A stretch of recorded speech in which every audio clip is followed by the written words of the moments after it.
দেশের বাজারে আবারও সোনার দাম বাড়ানোর ঘোষণা দিয়েছে বাংলাদেশ জুয়েলার্স সমিতি বাজুস।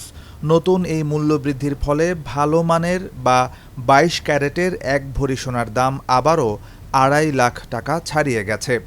ভরিতে ২,২১৬ টাকা বেড়ে ২২ ক্যারেট সোনার নতুন দাম নির্ধারণ করা হয়েছে ২,৫০,১৯৩ টাকা।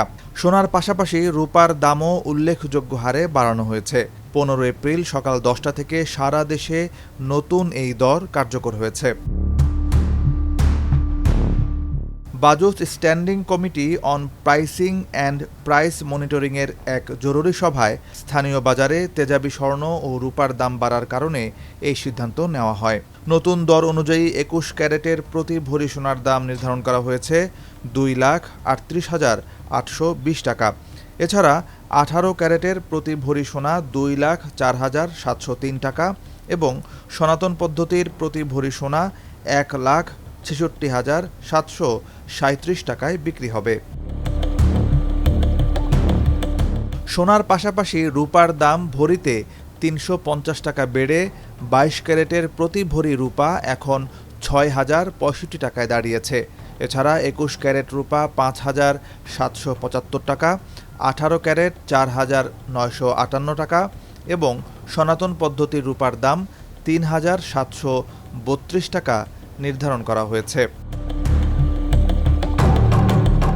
বাজুস জানিয়েছে, পরবর্তী নির্দেশ না দেওয়া পর্যন্ত সারা দেশের জুয়েলারি প্রতিষ্ঠানগুলোতে এই দাম বহাল থাকবে এবং ক্রেতাদের কাছ থেকে সরকার নির্ধারিত ৫% ভ্যাট আদায় করতে হবে। বিশ্বযুদ্ধ পরিস্থিতির কারণে গত ৩০ দিনে আন্তর্জাতিক বাজারে সোনার দাম আউন্স প্রতি $১৭৭ কমলেও সর্বশেষ সমন্বয়ের পর তা আবারও $৮০ বেড়ে বর্তমানে $৪,৮২৭ অবস্থান করছে।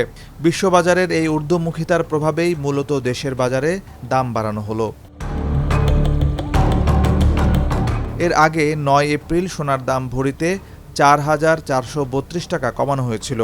আর গত ২৯ জানুয়ারি দেশের ইতিহাসে সোনার সর্বোচ্চ দাম ২,৮৬,০০০ টাকায় পৌঁছেছিল।